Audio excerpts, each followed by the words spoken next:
है कि आज के दिन हम परमेश्वर के नाम की आराधना स्तुति करने पाए। और आज पूरे विश्व में फादर डे के रूप में सेलिब्रेट करते हैं। और बहुत से लोग, एक बहन का भी मेरे पास फोन आया सुबह सुबह कि उनके पापा की डेथ हो चुकी है। उन्होंने बोला कि क्या नाम है, आज मेरे पापा को भी थोड़ा याद कर लेना। मैंने बोला तुम्हारे पापा हैं, तुम याद करो, मैं उनको याद करके क्या करूंगा। Hallelujah, praise the Lord. लेकिन फिर भी मैं आपको बताऊंगा, फादर्स डे है और सब अपने पूर्वज, अपने पिता को याद करते हैं। बहुत से लोग आजकल मोबाइल का जमाना है, स्टेटस का जमाना है, उसमें थोड़ा सा क्या करेंगे, लोग फोटो डालते हैं, ठीक है। लेकिन प्रभु का नाम का महिमा हो इस बात के लिए कि आज फादर डे है। और यीशु मसीह को जब हम प्रार्थना करते हैं, बाइबल में प्रार्थना करते हैं, तो ऐसा लिखा हुआ है, हम ऐसा प्रार्थना करते हैं, ए हमारे पिता। क्या प्रार्थना करते हैं? ए हमारे पिता। इसका मतलब क्या है? इसका मतलब क्या है कि हम पिता के मानने वाले। Hallelujah, hallelujah. हम प्रभु को धन्यवाद करते हैं कि हम पिता के मानने वाले हैं। और हम लोग इसलिए प्रार्थना करते हैं, ए हमारे पिता तू जो स्वर्ग में है। और प्रभु को धन्यवाद हो कि हमारा पिता है। और जिसके पास पिता नहीं है, और या जिसका पिता नहीं है, उससे पूछो पिता ना होने का मतलब क्या होता है। हालेलुया।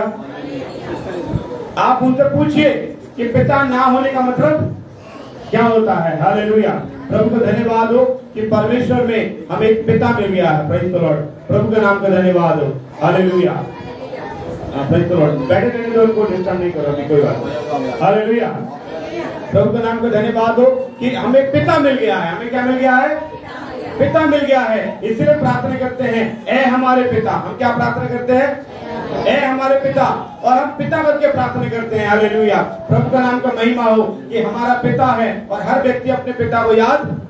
और मैंने कई बच्चों को देखा है जिनके पिता की डेथ हो गई है और बच्चे कुआरे हैं या कोई सहारा नहीं है, वो बहुत याद करते हैं कि अगर हमारे पिता होता तो। हम बुजुर्ग हैं, हम बड़े हैं, हम खुद भी अपने पिता को याद, कुछ बातों पर हम याद करते हैं। हमेशा हम याद नहीं करते। लेकिन एक बार मेरे बच्चे ने मुझसे बोला, क्या पापा तुम्हें भी अपने पिता की याद आती है? हाँ आती है। हालेलुया। लेकिन हम सबका एक स्वर्गीय पिता है जो आसमान में जिंदा है। हालेलुया। हम सबका एक पिता है जिसका नाम प्रभु यीशु मसीह हम बोल सकते हैं। हालेलुया। और यीशु मसीह वचन में लिखा हुआ है, परंतु जितनों ने उसे ग्रहण किया, किसे? यीशु मसीह को। परंतु जितनों ने उसे यीशु मसीह को ग्रहण किया तो परमेश्वर ने उन्हें परमात्मा की संतान, परमेश्वर की संतान होने का अधिकार दिया। किनको अधिकार मिला है? जो यीशु मसीह को ग्रहण करता है। हालेलुया। तो किसको अधिकार मिला है? जो यीशु मसीह को ग्रहण करता है उसको एक पिता मिल जाता है। हालेलुया। अभी प्रेज़ द लॉर्ड, कोई माता है, अगर किसी बच्चे के पास माता है, पिता नहीं है, लेकिन उसको कहीं ना कहीं वो सोचेगा पिता का मतलब क्या है कि एक ऐसा छत है जिसके नीचे मैं ऐसा बोल सकता हूँ, जमीन यदि माता है तो पिता क्या है? और हर व्यक्ति चाहता है कि सर पे छत जरूर होना चाहिए। हालेलुया। है? और मैंने कहीं पढ़ा भी था और कहीं किसी ने कहा भी था कि जब माता 9 महीने पेट में बच्चे को पालती है और पिता अपने दिमाग में पालता है कि कैसे उसको बढ़ाना है, कैसे उसका एडमिशन कराना है, कैसे उसको आगे परवरिश देना है। वो जिंदगी भर वो यहाँ रखती है, माता कहाँ रखती है? पेट में। और पिता कहाँ रखता है? दिमाग में रखता है। कई बार ऐसा होता है कि मैं यात्रा कर रहा होता हूँ कुछ बात मुझे मालूम पड़ती है अपने बच्चे की, मैं सोचता रहता हूँ उनके विषय में और सोचता रहता हूँ। और मैं अपने देखता हूँ, हमारे अजीज एक हमारे बहनों भी हैं, रोज फोन करके कहते हैं मुझे ये बनाना है, अपनी बेटी को ये बनाना है, उसमें क्या पढ़ाई होगी। उनके दिमाग में 24 घंटा कुछ ना कुछ चलता रहता है। इसका मतलब उनके दिमाग में अभी भी वो लड़की पल रही है। हालेलुया। हो सकता है हमारी बहन के दिमाग में नहीं पल रही हो, लेकिन उनके पिता के दिमाग में आज भी वो लड़की पल रही है। पिता एक बहुत बड़ी महत्वपूर्ण बात है। और ये परमेश्वर को, यीशु मसीह को बाइबल में पिता कहा गया है। हालेलुया। यहोवा को पिता कहा गया है। और यीशु मसीह ने भी ऐसा बोला, जब तुम प्रार्थना करो तो ऐसा प्रार्थना करना, ए हमारे पिता। हमें पिता करके, और बाइबल में लिखा हुआ है, एक वचन अगर आप निकालेंगे, गलतियों की किताब उसका 4 अध्याय उसका 7 वचन पढ़े। कोई गलतियों 4 का 7 पढ़े। इसलिए तुम अब दास नहीं, ऐसा लिखा हुआ है, इसलिए तुम अब दास नहीं। परंतु तुम पहले क्या थे? दास। दास थे, भगत थे। पहले कौन थे? फलाने के भगत, फलाने के दास। पहले तुम दास थे, भगत थे, हाँ। परंतु पुत्र है। अब तुम कौन हो? पुत्र कैसे हुए? यीशु मसीह पर विश्वास करने से पुत्र हुए कि यीशु मसीह मेरा उद्धार करता है। पुत्र कैसे हुए? कोई विश्वास बोले, मैंने क्या बोला? पुत्र कैसे हुए? यीशु मसीह पर विश्वास करने से हम पुत्र हो गए। और जब पुत्र हो गए, परमेश्वर के पुत्र, किसके? अरे कोई अगर आज मोदी जी बोलते आपसे मेरा बेटा है तो बड़ा खुश हो जाएंगे, मोदी जी की संतान है। अगर सीएम योगी जी बोलते आज से मैंने से गोद ले लिया, ये मेरा बेटा है, तो हम सोचेंगे पूरा उत्तर प्रदेश मेरा है। लेकिन अगर परमेश्वर कह दे कि आज से ये मेरा बेटा है, तो फिर पूरी दुनिया मेरी है, पूरा संसार मेरा है, स्वर्ग का सिंहासन भी मेरा है। आप सोचिए, हम संसार के एक व्यक्ति का पुत्र बनने से परमेश्वर की संतान बनना धन्य है। ये ब्लेसेड है, वो ब्लेसेड है लोग जो परमेश्वर की संतान हो जाते हैं। आपको मालूम है, कई लोग धनी लोग, एक धनी महिला मेरे पास आई और उसने बोला मेरे पास औलाद नहीं है, क्या तुम अपना बेटा, छोटा बेटा मुझे दे दोगे? मैंने अपनी पत्नी से बोला, अरे तो बहुत धनी है, हो सकता है मेरे बच्चे का जीवन सुधर जाए। लेकिन मेरी पत्नी ने नहीं, हम नहीं देंगे। क्यों? क्योंकि हम सोचते हैं कि बच्चा अच्छा हो जाए, लेकिन अगर परमेश्वर की संतान बन जाए तो उसे सब कुछ मिल जाएगा। तो क्या लिखा हुआ मेरे प्रियो? पढ़े जल्दी से। इसलिए तू अब दास नहीं, परंतु इसलिए अब तू दास नहीं है। तू क्या नहीं है? दास नहीं है, परंतु पुत्र है। और जब पुत्र हुआ तो यदि तू पुत्र हुआ तो परमेश्वर के द्वारा वारिस भी, परमेश्वर के द्वारा वारिस भी हुआ। पुत्र क्या होता है? पुत्र क्या होता है? वारिस होता है। वारिस मतलब जो भी पिता का है वो सब हम परमेश्वर परमात्मा से मांगते हैं। परमेश्वर, हे प्रभु जी, हे यीशु मसीह के नाम से हमें ये दे दे, मोटरसाइकिल दे दे, कार दे दे, जमीन दे दे, ये दे दे। और वो क्या हम बारिश है, हम काय को मांगे? हम तो ऐसी ले लेंगे। बारिश, मेरे घर का बारिश मेरे फ्रिज में आकर कुछ चीज निकालने के लिए उसे इजाजत लेने की जरूरत, इजाजत मतलब प्रार्थना करने की जरूरत नहीं है। और बाहर का व्यक्ति आएगा, वो क्या करेगा? वो मांगेगा पानी, उसे मांगने की जरूरत है। हमें मांगने की जरूरत क्यों नहीं है? क्योंकि वारिस है। और वचन में क्या लिखा हुआ मेरे प्रियो? Praise the Lord. ऐसा लिखा हुआ है, यदि तू पुत्र है तो क्या हुआ? ध्यान दे वचन पर, क्या लिखा हुआ? यदि तू पुत्र है तो वारिस हुआ। और हम, परमेश्वर ने हमें वारिस बनाया है। मैं आपको एक कहानी बताऊंगा, पिता और बेटे की कहानी। एक बाइबल में से कहानी बताऊंगा, मेरे साथ निकाले लूका रचित सुसमाचार, उसका 15वां अध्याय और उसका 11 से लेकर हम एक पुत्र और पिता की कहानी या पिता पुत्र की कहानी सुनेंगे। एक ऐसा बेटा जो अपने पिता का लाडला था, एक ऐसा बेटा जो अपने पिता का बड़ा लाडला था। और जब थोड़ा सा पढ़ेंगे तो ठीक है। और मैं बताऊं, वो बेटा के बारे में एक बाप के 2 बेटे हैं। एक बाप के कितने बेटे हैं? 2 बेटे हैं, एक बड़ा बेटा, एक छोटा बेटा। और जाहिर सी बात है, एक कुदरती बात है, एक नेचुरल बात है कि माता पिता का प्रेम जो सबसे छोटा बेटा है उस पर आके ठहर जाता है। और आज मैं कई घरों में जाता हूँ और कई घरों के किस्से सुनता हूँ। वो लोग कहते हैं कि मेरी माता ने सब कुछ मेरे छोटे भाई को दे दिया, या मेरे पिता ने मेरे सब कुछ छोटे भाई को दे दिया। ऐसा बहुत सी जगह में किस्सा सुनते आ रहा हूँ। इसका मतलब कि ये कहीं ना कहीं थोड़ा बहुत तो हद तक सही बात है। और बाइबल में कहानी लिखी हुई है, और जरा उस कहानी को पढ़ेंगे। कोई पढ़े, लूका 15 का 11 से पढ़े जी। फिर उसने कहा, किसी मनुष्य के 2 पुत्र थे। फिर उसने कहा, किसी मनुष्य के 2 पुत्र, किसी मनुष्य के 2 बेटे थे। उनमें एक कहानी यीशु मसीह सुना रहे हैं।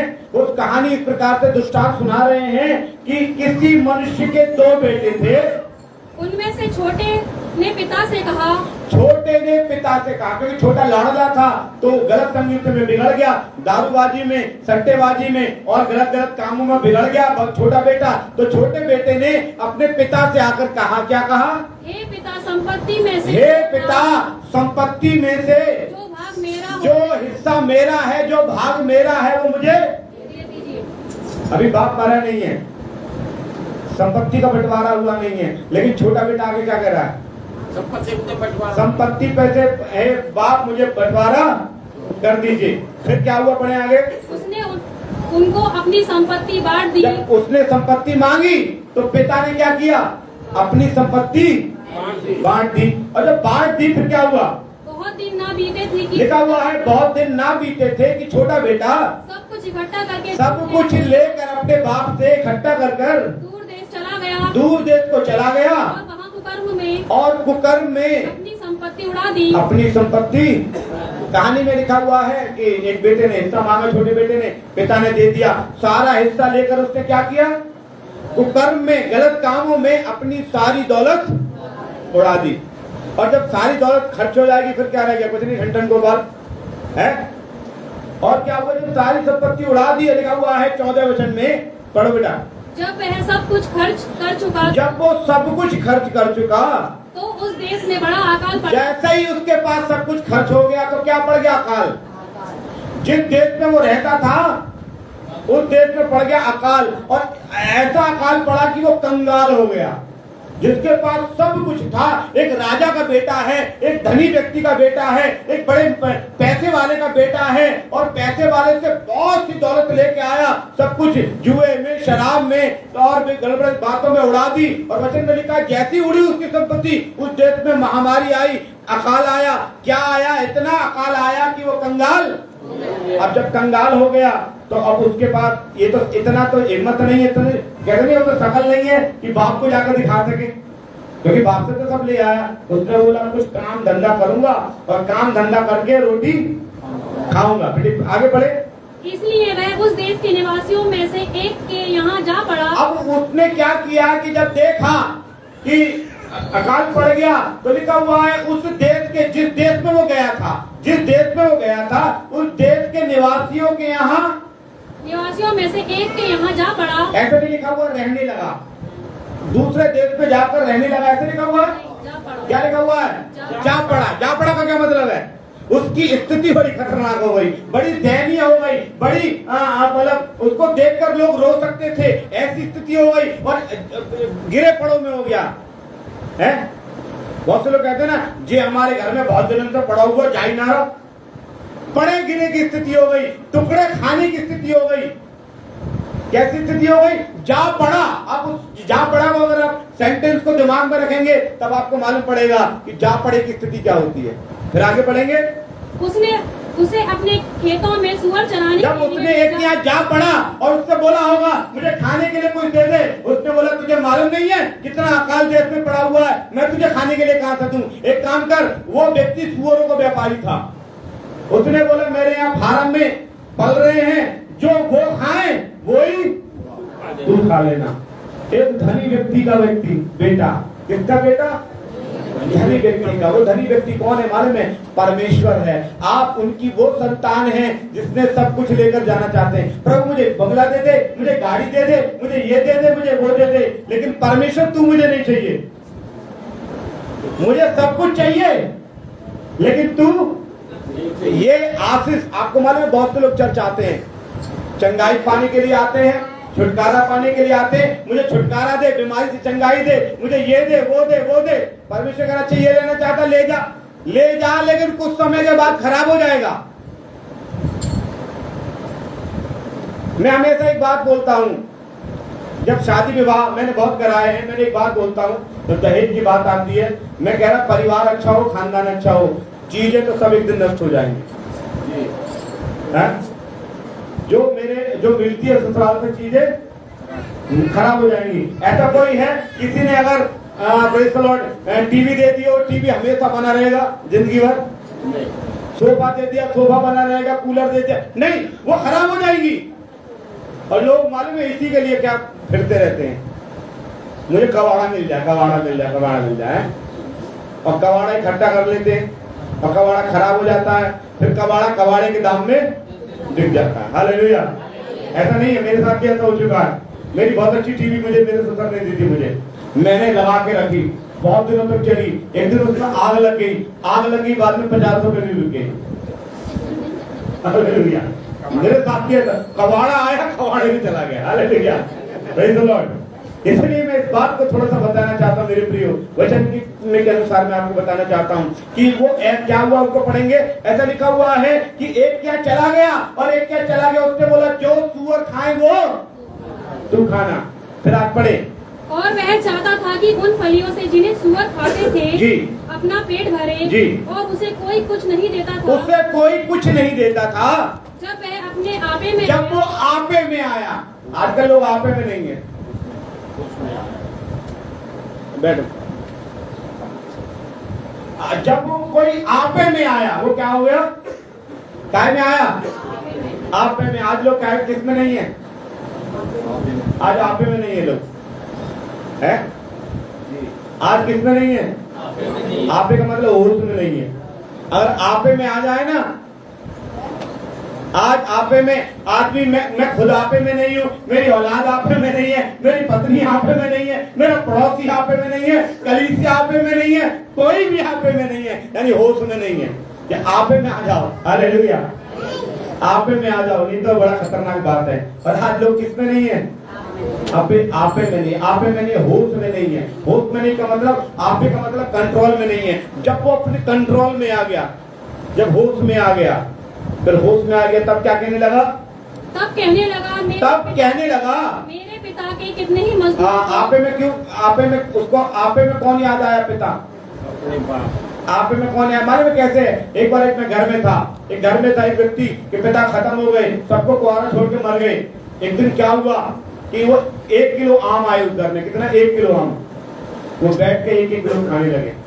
किसी को आधा आया कि गुठली तू ले ले, क्या कहेंगे उसको, गूदा तू ले ले, गुठली तू ले ले, ऐसा आ रहा था। तो घर में मालूम क्या कहने लगे? हमारे पापा थे ना, बहुत आम आते थे भाई साहब। उसे होश याद कब आ रही है? जब से गुठली मिल रही है? और बारे में हर फसल में इतना खिलाते थे पापा। अगर मैंने ये कह दिया ये 1800 का सूट है, कभी उन्होंने नहीं किया। मेरा पति मुझे 250 का नहीं दिलाता, मुझे ऐसा बोलते हैं। वो कह रहे हैं आपे में आया, जब वो होश में आया तब उसे अपना बाप याद आया। ऐसी कुछ लोग हैं जब बीमार पड़ते हैं, परेशान पड़ते हैं, फिर उन्हें बाप याद आता, अरे यार हम वहां चर्च में गए थे, ठीक हो गए थे, प्रार्थना में गए थे, ठीक हो गए थे, अब मैं दोबारा वही जाऊंगा। आपे में कब याद आता? होश में, जब आप परेशानी आती है। जब वो परेशान हुआ छोटा बेटा, तो आपे में आया, होश में आया। होश में आके क्या कहने लगा? जी पढ़े। मेरे पिता के कितने ही मजदूर। वो सोचने लगा मेरा बाप बड़ा धनी है और मेरे पिता के घर में कितने मजदूर रहते हैं, मजदूरों को भोजन से अधिक रोटी। और मेरे बाप के घर से जितने में हिस्सा लेके आते इतने नौकर रहते हैं, वो पेट भर के खाना खाते हैं, उससे भी ज्यादा खाते हैं। और मैं यहाँ भूखा मर, और मैं यहाँ, भैया तू तो अपना हिस्सा ले आया, अब तू काय को रो रहा है? तुझे तो अपना हिस्सा मिल गया। और आगे वो फिर पढ़े जी। मैं अब उठकर अपने पिता, अब वो अपने मन में पश्चाताप कर रहा है। परमेश्वर क्या चाहता है? पश्चाताप।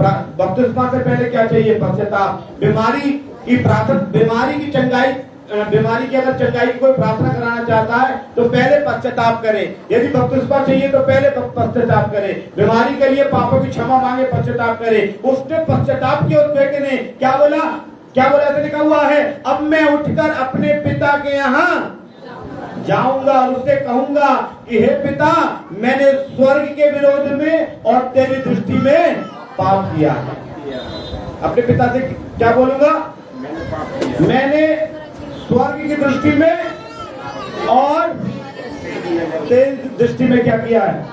आपको मालूम है? एक बात मैं बताना चाहता हूं, उसको थोड़ा सा स्टॉप करके। जो वारिस परमेश्वर का कौन बन सकता है? मैं थोड़ा जल्दी कुछ वचन को निकाल सकता हूं। वारिस परमेश्वर का कौन बन सकता है? आप मेरे साथ निकाले रोमियो 4:13। वारिस परमेश्वर का कौन बन सकता है? सुनना ध्यान से। जो लोग निकालते हैं निकाल लें, जो लोग नहीं निकाल पा रहे वो सुन सकते हैं जी। क्योंकि यह प्रतिज्ञा की वह जगत का वारिस होगा। हाँ। न अब्राहम को न उसके वंश को हाँ। व्यवस्था के द्वारा दी गई थी। हाँ। परंतु विश्वास की धार्मिकता के द्वारा मिली। वारिस होने के लिए विश्वास और धार्मिकता क्या बनना पड़ेगा? वारिस कौन बन सकता है? जो विश्वासी होगा और धर्मी होगा। कौन बन सकता है? जो यीशु मसीह पर विश्वास करने वाला, यीशु मसीह के बताए रास्ते पर चलने वाला। यानी धर्मी मतलब कौन है? राइचियसनेस, वो है राइचियसनेस, वो धर्मी है जो यीशु मसीह के बताए पद चिन्हों पर चलता है। तो वारिस कौन होगा? स्वर्ग का। स्वर्ग में जितनी आशीष रखी हुई है, आपको मालूम है स्वर्ग में सब कुछ रखा हुआ है। आप सभी लोग अलग अलग जाके अलग अलग जगह मांगते रहते हैं ना, जहां खजाना है मांगते रहते हैं, उस खजाने के ऊपर वारिस बना दिया जाएगा। एक बहुत बड़ा खजाना है, आपको बैठा दिया जाएगा। वारिस कौन बन सकता है? जो विश्वासी होगा, धार्मिक होगा। नंबर 2 देखें, रोमियो 8:17 पढ़े, क्या लिखा हुआ है? रोमियो 8:17 में जल्दी बता रहा हूं। संतान है तो वारिस भी, वरन परमेश्वर के वारिस और मसीह के संगी वारिस हैं। कि जब हम उसके साथ दुख उठाएं तो दुख उठाने वाला वारिस बनेगा। कौन बनेगा? अब दुख उठाने का क्या मतलब है? जैसे तुम प्रार्थना में आओगे, लोग कहेंगे अच्छा तुम बड़ा ईसाई बन लो, अरे तुमने अपने बाप को छोड़, बोले क्या क्या कहेंगे आपसे, और पता नहीं कितना दुख उठाना पड़ेगा आपको, कितने कष्ट उठाना पड़ेगा। कष्ट जो उठा सकता है, यीशु मसीह में कष्ट उठाएगा, वही वारिस बनेगा। हालेलुया। कौन वारिस बनेगा? कौन वारिस बनेगा? जो मसीह यीशु में क्या करेगा? कष्ट उठाएगा। आप शुरू में आएंगे प्रार्थना में, आपको फायदा फायदा फायदा, 1 हफ्ता फायदा, 2 हफ्ता फायदा, 3 हफ्ता फायदा, 4 हफ्ता फायदा, 5वें हफ्ते में आपको कुछ बड़ा नुकसान हो जाएगा। आप बोलेंगे आप तो बहुत दुआ कर रहे हैं, रात में भाई साहब ने बोली प्रार्थना करने के लिए, 5 हफ्ता हो गए, 6 हफ्ते हो गए, कोई फायदा नहीं हो रहा। कारण क्या है? वो देखना चाहता है कि मैं बारिश उसी को तो बनाऊंगा जो दुख उठाएगा है। बिना दुख उठाए कैसे बारिश? और पढ़े आगे, तीसरी बात, हिब्रू मतलब क्या बोलेंगे, इब्रानियों 6:12 पढ़े। इब्रानियों 6:12 जी। ताकि तुम आलसी ना हो। तीसरे वो व्यक्ति बारिश बन सकता है जो आलसी नहीं होगा। कौन नहीं होगा? आलसी। आलसी। जैसे वो लड़का था, छोटा बेटा, उड़ाऊ पुत्र के विषय में बता रहा हूँ, इसको कहानी कहते हैं उड़ाऊ पुत्र। छोटा बेटा, अब वो चला गया, हो सकता है वो जाके कंगाल के अकाल के दिनों में, कंगाल के दिनों में लोग क्या काम ढूंढ रहा होगा, अरे साहब मुझे नौकरी दे दो। लेकिन बड़े बाप का बेटा था, इतना आलसी था कि उससे कोई काम आता ही नहीं था। उससे पूछा होगा क्या तू मालीगिरी का काम कर लेगा? ना था, मुझ पर ना आता था। अच्छा, तो थोड़ा सा आज के जमाने में मुझे ऐसा व्यक्ति होगा तो कार चलानी आती है? सब नहीं आता। कंप्यूटर आती है? नहीं आता। अब झाड़ू पोछा लगाना जानता कि मेरे बाप ने ये भी नहीं सिखाया। तेरे बाप ने कुछ भी नहीं सिखाया, जा तू सुअर हो गई संग खा, क्योंकि तू कुछ आता ही नहीं है, तू आलसी है। आज बहुत से लोग इतने आलसी है, कुछ जवानी के दिनों से कुछ सीखे नहीं, तो उनकी स्थिति भी जा पड़े जैसी होती है। कैसी होती है? जा पड़े जैसी। क्यों होती है? क्योंकि वो जवानी के दिन में कुछ उन्होंने सीखा नहीं, स्किल डेवलपमेंट है, कुछ भी उनके जीवन में सीखने का विकास नहीं हुआ, क्योंकि वो मालिक बड़े बाप के बेटे हैं। आज बड़े बाप के बेटों के वजह से बड़ा घर बर्बाद हो रहा है। Hallelujah, praise the Lord. ये वचन हालेलुया क्या लिखा हुआ है हिब्रू 6:12 में? ताकि तुम आलसी ना हो, ताकि तुम आलसी ना हो, उनका अनुसरण करो। हाँ। जो विश्वास और धीरज के द्वारा प्रतिज्ञाओं के वारिस होते हैं। हाँ, प्रतिज्ञाओं के वारिस वही बनेंगे जो आलसी नहीं होंगे। आज आलस काय में है? प्रार्थना करने में आलस है, आज चर्च जाने में आलस है। आपको मालूम है आप पैदल पैदल बहुत दूर तक जा सकते हैं, पैदल पैदल बहुत दूर जा सकते हैं और पास में चर्च नहीं आ सकते। पैदल पैदल बड़ा कष्ट उठा के यात्रा कर सकते हैं आप, लेकिन आप बिल्कुल भी प्रार्थना में नहीं आ सकते। उसका कारण क्या है? आपके अंदर आलस शैतान ने डाला है ताकि आप परमेश्वर के वारिस ना बन जाएं। हालेलुया। एक और वचन पढ़ेंगे, पहला पत्रस 3:9 जी। पहला पत्रस 3:9। बुराई के बदले बुराई मत करो। हाँ। और न गाली के बदले गाली दो। हाँ। और उसके विपरीत आशीष ही दो। हाँ। क्योंकि तुम आशीष के वारिस होने के लिए बुलाए गए हो। हाँ, ऐसा लिखा हुआ है यदि तुम आशीष के वारिस बनना चाहते हो तो ना बुराई के बदले बुराई करो, वरन सबको क्या करो? आशीष दो। अगर तुम्हारा कोई तुम्हारा बुरा भी चाह रहा है, उससे भी बोलो प्रभु तुम्हें आशीष करे। हालेलुया। कई लोग हैं बोला चाह रहे हैं। एक बार एक व्यक्ति मेरे पास आए, मैं आपको बता रहा हूँ सच्चाई। और वो व्यक्ति मेरे पास आकर उन्होंने बोला, पादी साहब जरा आप देख सकते हो मेरे दुकान पे किसने कुछ कर दिया है, मेरे घर में किसने कुछ कर दिया है। मुझसे बोला आप कुछ कर दो। मैं ठीक है, हम प्रार्थना करेंगे। तो उसने बोला किसने कुछ कर दिया है। मैंने बता भी दिया कि किसने क्या किया है। तो उसने बोला पादी साहब पापा ऐसा पलट करो, इतना बुरा कर दो। मैंने बोला बाइबल में कहीं नहीं लिखा हुआ कि हम किसी को बुरा करें। हालेलुया। यीशु मसीह ने बोला जो तुम्हें गाली दे उनको तुम आशीष दो, क्योंकि तुम आशीष के वारिस होने के लिए बुलाए गए हो। ठीक है, तो वही वारिस बन सकता है। प्रेज़ द लॉर्ड, जो हालेलुया गाली देने वाला नहीं है। हालेलुया। पांचवी बात हम देखेंगे प्रकाशित वाक्य 21 का 7 जी।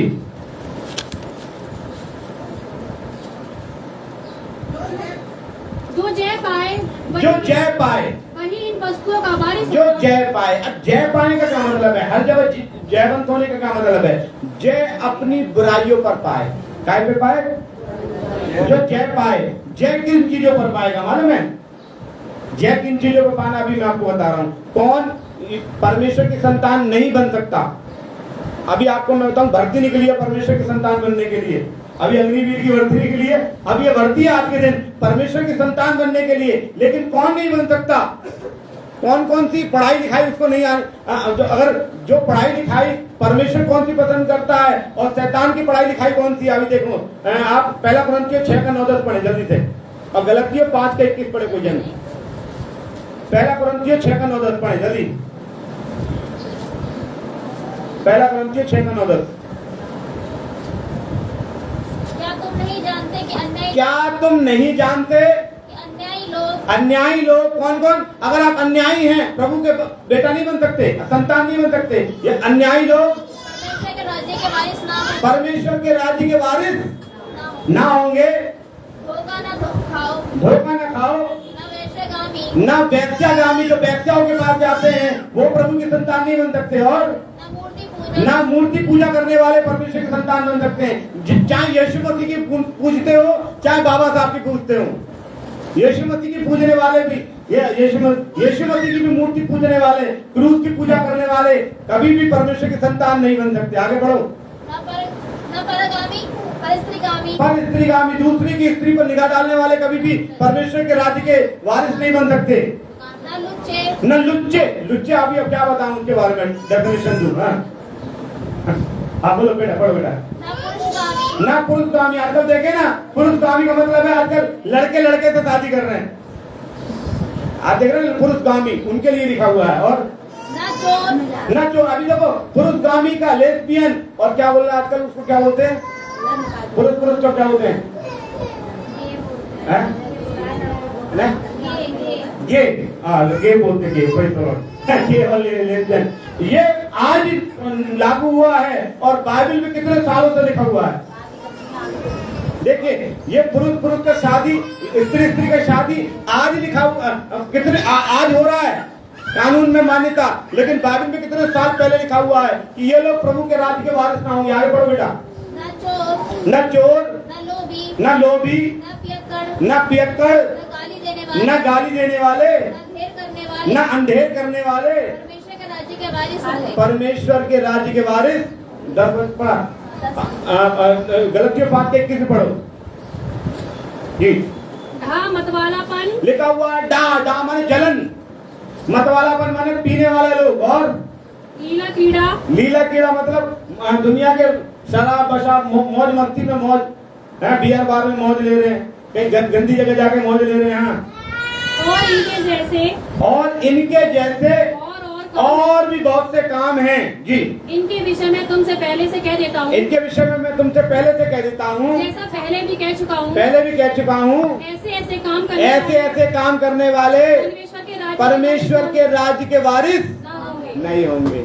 हाँ हालेलुया। आपको वारिस बनना है तो ये सब काम को छोड़ देना है। और बाइबल में लिखा हुआ, कहानी पर वापस आते हैं। छोटे बेटे को याद आया कि मेरे पिता घर में इतने मजदूर है। छोटे बेटे को याद आया, क्या याद आया कि मेरे पिता घर में इतने मजदूर हैं। फिर पढ़ो आगे। लूका 15 क्या पढ़ेंगे जी? पढ़े। इस योग्य नहीं रहा कि तेरा वो कहेगा कि मैं इस योग्य नहीं रहा, मैं पिता से जाके कहूंगा कि पिता मैं इस योग्य नहीं रहा कि तेरा पुत्र तेरा बेटा कहलाऊं। मुझे अपना एक अपने घर में क्या कर ले? मजदूर ही रख ले। बेटा ना बनाए तो क्या बना ले? मजदूरी बना ले, क्योंकि तेरे यहाँ के मजदूर बहुत ज्यादा खाते हैं और मैं देखो सुअरों की फलियां खा रहा हूँ। फिर पढ़े 20 वचन को। तब वह उठकर अपने पिता के पास चला। वचन में लिखा हुआ तब उठकर अपने पिता के पास गया। वह भी दूर ही था। वो दूर ही था कि उसके पिता ने उसे देखकर और उसके पिता ने उसे देखा तरस खाया। इसका मतलब क्या है?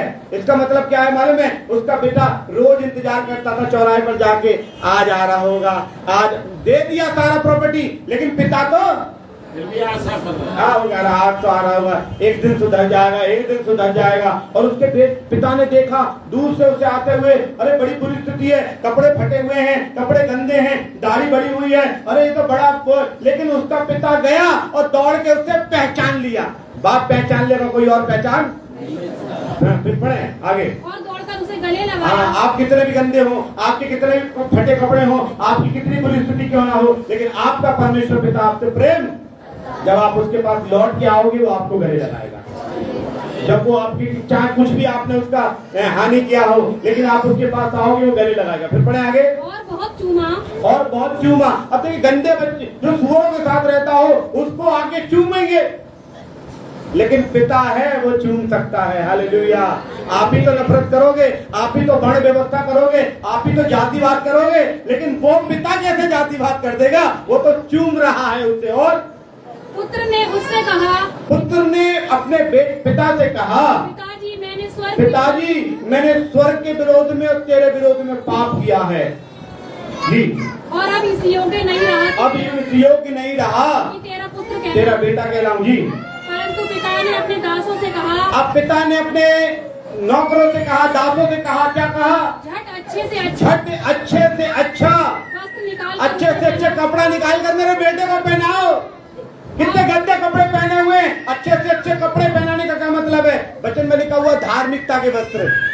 आपके पाप को परमेश्वर छोड़ देगा, आपके फटे चिथड़े जो पाप है ना उनको फेंक देगा, आपको नए वस्त्र पहनाएगा। ये है धार्मिकता के वस्त्र। आगे पढ़े। और उसके हाथों में अंगूठी और पाँव में लिखा हुआ है उसके हाथों में अंगूठी। अंगूठी का क्या मतलब होता है मालूम है? अधिकार। अंगूठी का क्या मतलब होता है?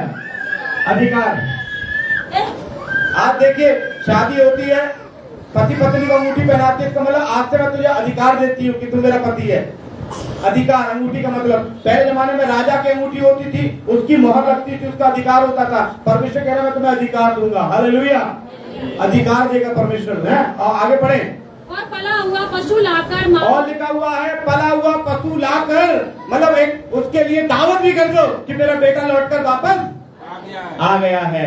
मेरे प्रियो, आप उसके बच्चे हैं, परमेश्वर आपका इंतजार कर रहा है। परमेश्वर आपका बहुत इंतजार कर रहा है। आप उसके पास लौट आइए, अपने आपे में आ जाइए। आप कैसी भी स्थिति में क्यों नहीं है, आप आपे में आ जाइए। आपका परमेश्वर इंतजार करता है और आपको वारिस बनने का अधिकार दिया है। आइए हम प्रार्थना में चले, अपनी आंखें बंद करें, प्रार्थना करें।